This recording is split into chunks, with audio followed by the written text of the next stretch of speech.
I thought it was a ball game where offensively they just got too much firepower for us. They're a very good ball club. Before we started the game, I told Mike I thought in all my years of coaching, 40-something years of coaching, maybe the best offensive team I've seen, and I think they proved it again tonight. We fought our hearts out. We hung in there, tried to keep fighting back, but they kept hitting threes, and they're a heck of an offensive basketball team.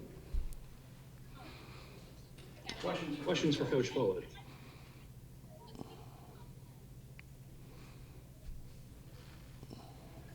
While we wait for that first question, Coach, can you talk about the effort of Brianna career high points, 6 boards, Well, I thought she missed a few shots early, and I kept telling her. I said, "You got to keep going in the hole. You got to keep playing." I said, "We got to have you." She's done a good job for us so far, and one of the kids we look for in these tight games. And I thought her and Teal and overall, I thought we got a good effort out of everybody. But she and Teal, I thought, really did a good job offensively for us. I thought KV did a heck of a job on the boards for us, and I thought, like I say, I thought they fought their hearts out, and it's just, like I say, just a little bit too many threes.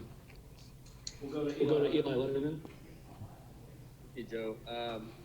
The transition offense they ran and the speed they played at, and then when they got down the floor and hit those threes, how deflating was that for you guys every time you sort of chipped away? It's deflating. There's no doubt, and that's what I'm talking about. It's you don't play against a team like that maybe once or twice a year. There's not many teams that can play at that speed.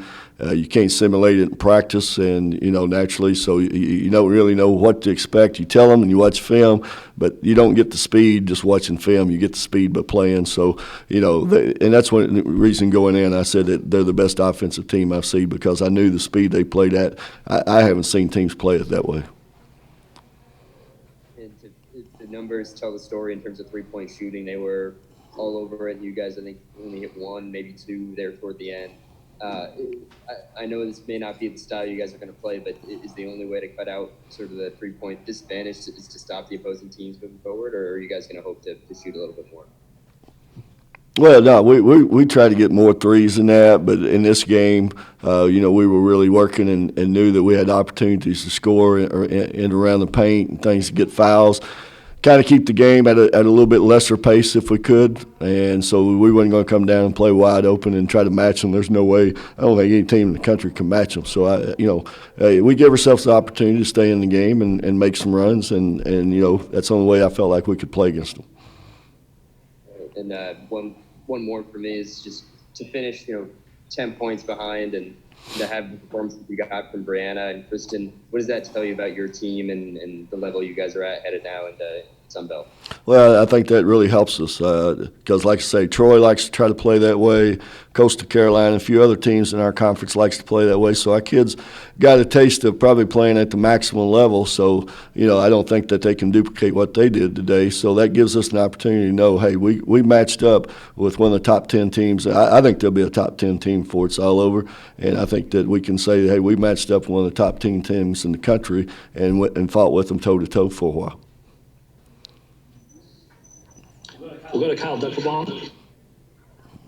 Hey, Coach, you probably have a better appreciation for the historical significance of this than anybody. I mean, I wonder what you felt and how it hit you when you saw, the Razorbacks warming up about to play you at the Stevens Center. Well, the first thing when I was walking in the back of the gym and I seen the buses with the hogs on it, like you say, being from Arkansas my whole life, born and raised here, I've always cheered for the Razorbacks. And, when you take the court and all of a sudden you're playing against it, it's a different feeling. You think, they're the enemies now. But before, it was just kind of weird, like I say, when I seen that Razorback on that bus and I walked in the door and I thought, dang, this is a little different here. It's like you say, it's just historic.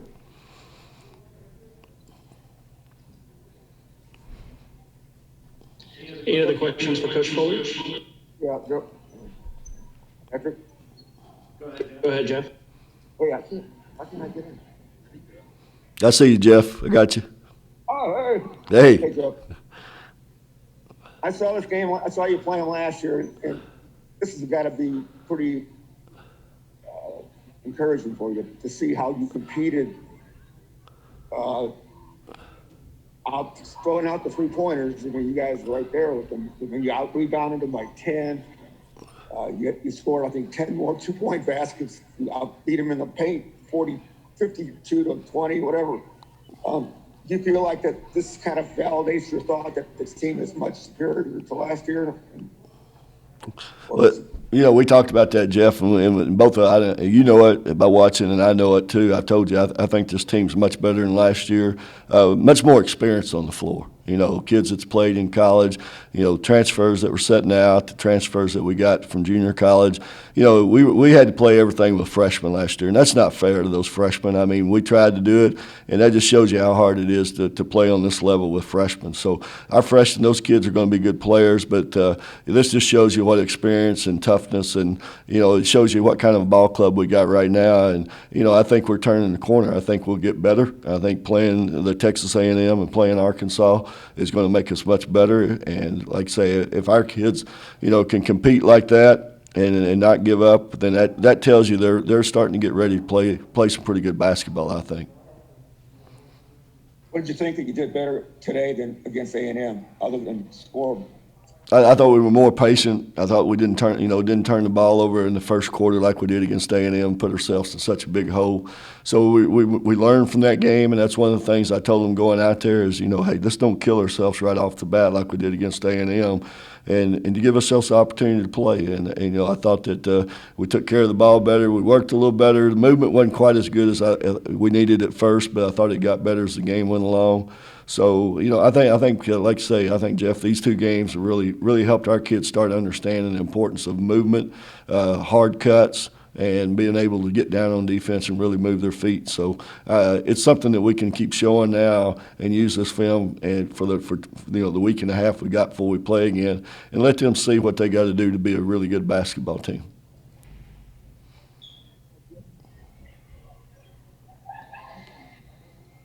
Any other questions for Coach Foley?